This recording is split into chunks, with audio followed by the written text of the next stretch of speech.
Welcome once again to Mentorship Matters, sponsored by Gentleman's Quest of Tampa. I'm Dr. Mark Jones, and today we're going to talk about finance. We're going to talk about establishing a solid economic structure so that money will be the least of your concerns. You know, there are so many people that would like to be successful from a financial standpoint who really have just never learned the keys that they need to learn in order to ensure that the financial aspect of their life is in order. So I'm going to give you some very simple keys today that is going to help you to put your financial life in order. So the title of this instructional is Establishing a Solid Financial Foundation. Establishing a solid financial foundation. Now, there's one thing I want you to always remember about money and economics. There never is a money issue. You never have an issue with money in and of itself. If there is the lack of money, it is always a wisdom issue. It is never a financial issue. I want you to think about something. Whether you look back at the prior recessions that we've experienced, or when you look at, whatever economic downturns or situation that you've seen in American economy, there was always someone who was prospering during those times of economic depression. So you got to make sure that you receive the kind of wisdom and instruction so that you are always the person who is prospering, even in economic downturn. Now, I realize that many people never learned these principles. They were never taught. So I want to give you some very simple rules that will help you to establish a financial foundation. So as we said earlier, you never really have a money issue. The issue is always vision. I want you to take note of this. Where there is vision, there will always be provision. I want you to take note of that, which means you have to, determine your game plan. Where are you going in life? What direction are you going? What needs do you desire to meet? Because that's another critical aspect of always remaining in a place of prosperity, is to ensure that you are always a person who is meeting needs and solving problems. I want you to take note of this. People who solve problems are always paid the most. People who solve the most problems are always at an economic advantage. So you need to make sure that whatever you do, whatever service you provide, whatever product you bring, whether it's intellectual property, you got to make sure that whatever you are doing is actually meeting a need. And this is going to put you in a situation where money is not an issue for you. So I want you to take note of that. You have to also, after you determine, your general direction, you have to determine, which of your goals are you going to work toward as a priority. You got to start somewhere. And I always say the best way to get ahead is to get started. Now, as we said in a prior video, a mentorship is very important to your goals. So you want to make sure that you communicate your financial goals and priorities to your mentor. That's a very important part of the process of becoming accountable to the kind of directives that'll bring you into a prosperous place. So as I said before, there never really is a finance issue. There is only a wisdom issue. So in all you're getting, make sure you get an understanding and make sure you get wisdom. Okay? Always be open, as I said, to mentorship, to counsel. Always be open to the instruction of those who are succeeding in the things that you are not currently succeeding in. That's very important. It's also important to make sure that you avoid patterns that don't work and avoid taking advice from people who have no results in the area that you're looking to improve yourself in. So all of these are very, very, very important to the foundation in your financial life. Now, this is the next thing that's very critical if you want to make sure that you're in a solid financial position. You've got to be a disciplined person. That's very critical also, is that if you want to change a pattern, you change patterns through discipline. You shift patterns and change them through sacrifice and through discipline. So you have to decide and do what must be done in order to put yourself in another position. Decide and do. And those two things, decision and action, always work together to put you in a better position in life. Decision and action. Those two always work together. You know, as we mentioned in one of the prior instructions, you got to also make and create to-do lists. You know, for example, for the things you want to prosper in, we know what are you going to do when money is the least of your concerns? What will you use it for? It's important that you attach a mission to your money. See, these are the prerequisites of coming into a better financial condition. Attach a mission to your money. Why do you need to prosper? Is as important as prospering itself. Okay? And then you also want to make sure that you get around and expose yourself to those who are achieving in the area of advancing economically. You need that wisdom, you need that instruction, you need that example. Remember this, success always leaves clues. So I want to talk to you a little bit about money management. Okay, money management. Number one, money management is the master key to changing your financial situation. You know, over the years, I've known a lot of people who have made a lot of money and really didn't know how to manage it. See, there's a big difference between making money and managing money.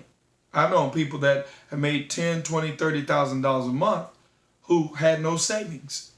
So there's a very big difference between being able to create revenue or create income and being able to create a system for the management of those resources so that you can continually and perpetually have resources at your disposal. So we're going to talk about money management.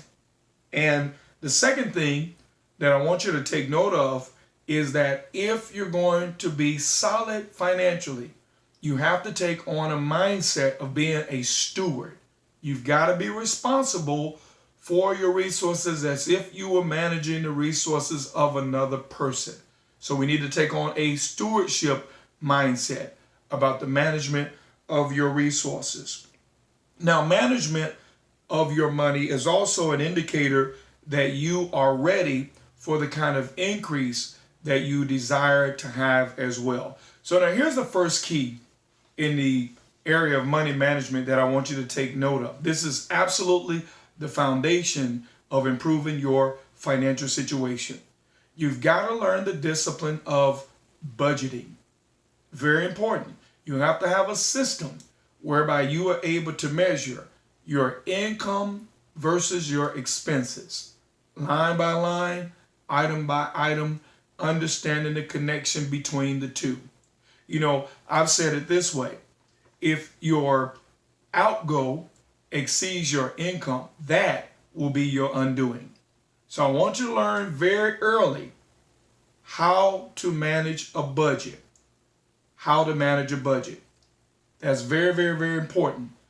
You have to have an accounting system, you know, some kind of a form whereby you can look at what you bring in versus what you must pay out to those you owe or the bills that you have created.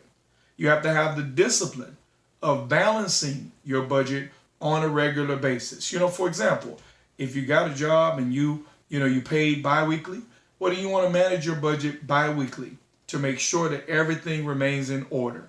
This is very important and critical to the foundation of your financial life. And you have to be willing, upon observation of what your current trends or habits are, you have to be willing to make adjustments as necessary in the budgetary process, in the process of managing your budget. Now, the second key to creating a solid financial foundation is keep debt out of your life. Or if you have debt, eliminate debt. This is very important to your foundation. As a steward, you got to keep debt out of your life. I want you to remember this. The borrower is always servant to the lender. You want to make sure that you are always in a lending position and not so much in a borrowing position. Remember this, debt elimination is a matter of personal integrity. You always want to make sure that you keep your word. Pay people what you owe them when you owe them. This is very important because integrity has to be the foundation of your financial life if you want to remain in a prosperous position. You know, debt elimination is also, for many of us, about correcting your wrongs. You know, if you owe people and you got things that are outstanding or past due, you always want to make good on the obligations that you have made to other people. This is very, very important to the integrity of your financial foundation. You know, and what this looks like also, if you're in the process of debt elimination, you want to reach out to the creditors, the people you owe. You always want to reach out. You want to go toward the problem. You never want to run away from your problems. You want to go toward your problems.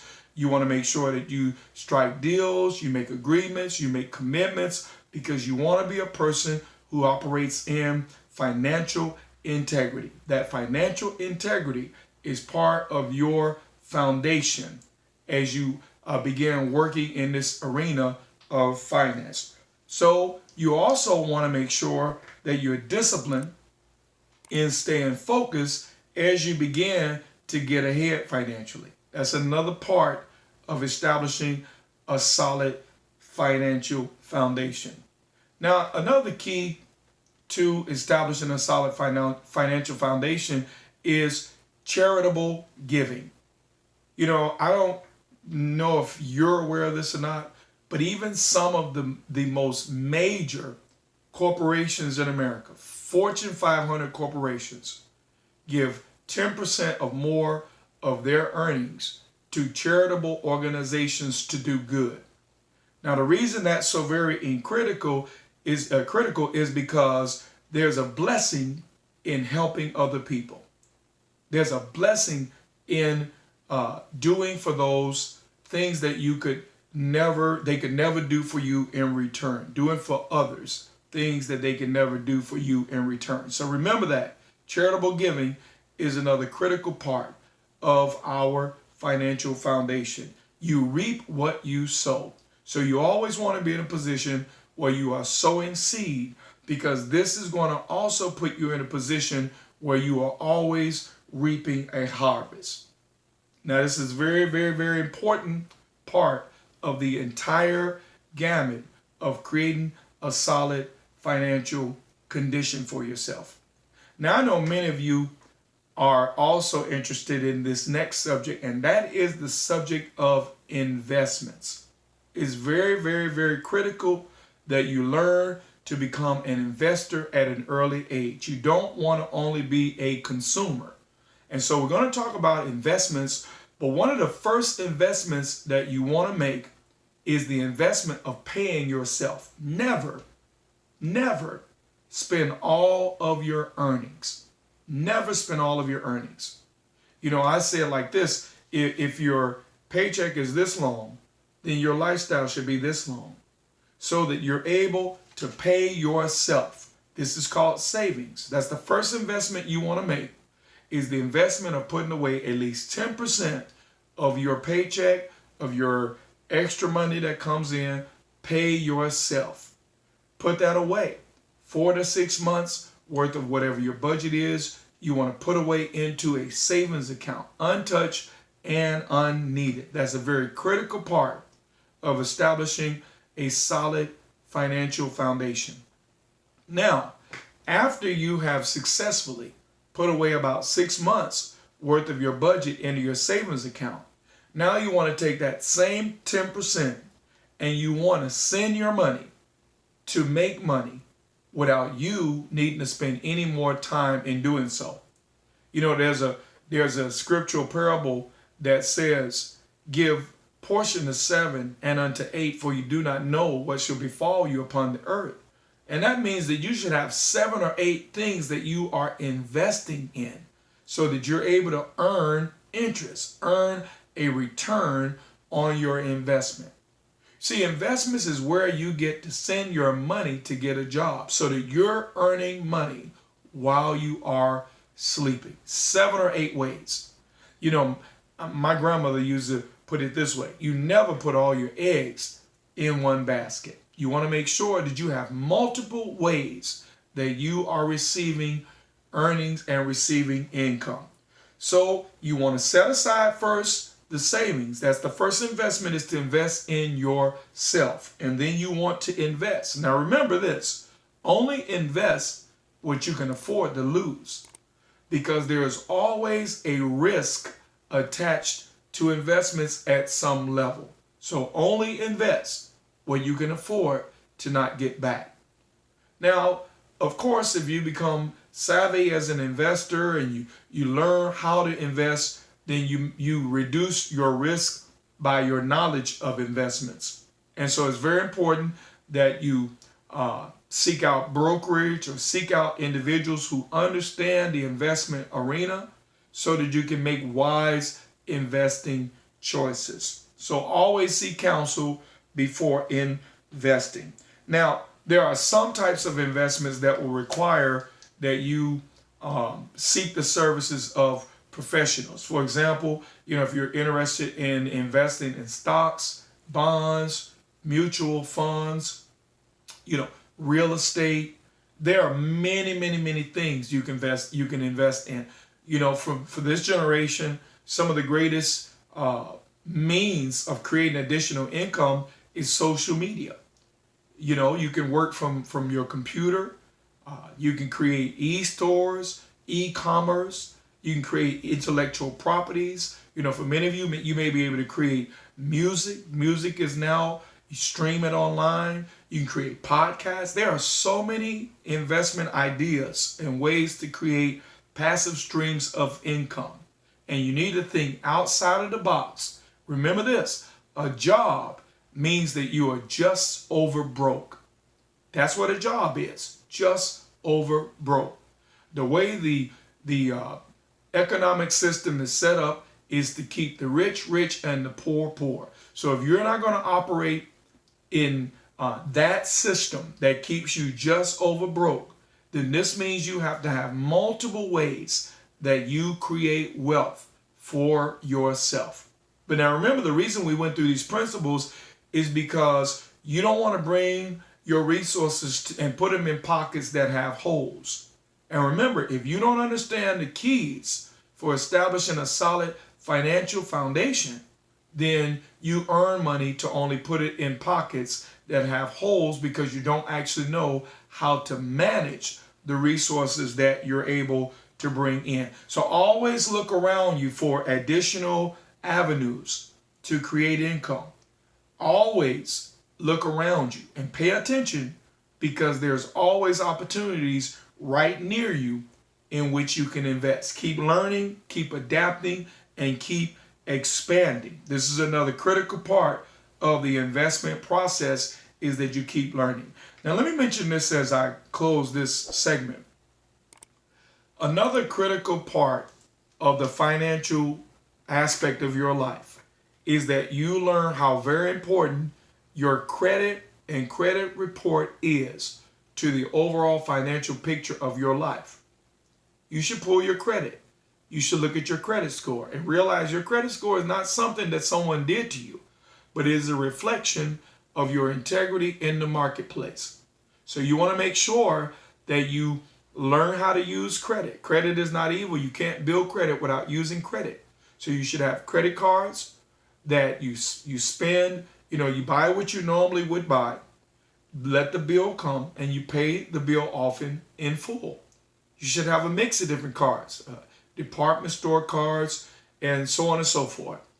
Now listen, I know that this instruction will help you to lay a solid foundation for your life financially. But remember this, what's most important is that you're able to take from this information and ask yourself right now, what can I do today based on the information that I have received, and act on the information. The best way to get ahead is to get started. Also remember to tell us right here in the comments, what are you going to do with this information? What is one or two things that you can do based on what you heard today? Also remember to tell us, how can we provide, or what additional information can we provide for your knowledge and for your understanding? Once again, thank you so much for allowing me to be your virtual tutor. May you be blessed in all of your doing.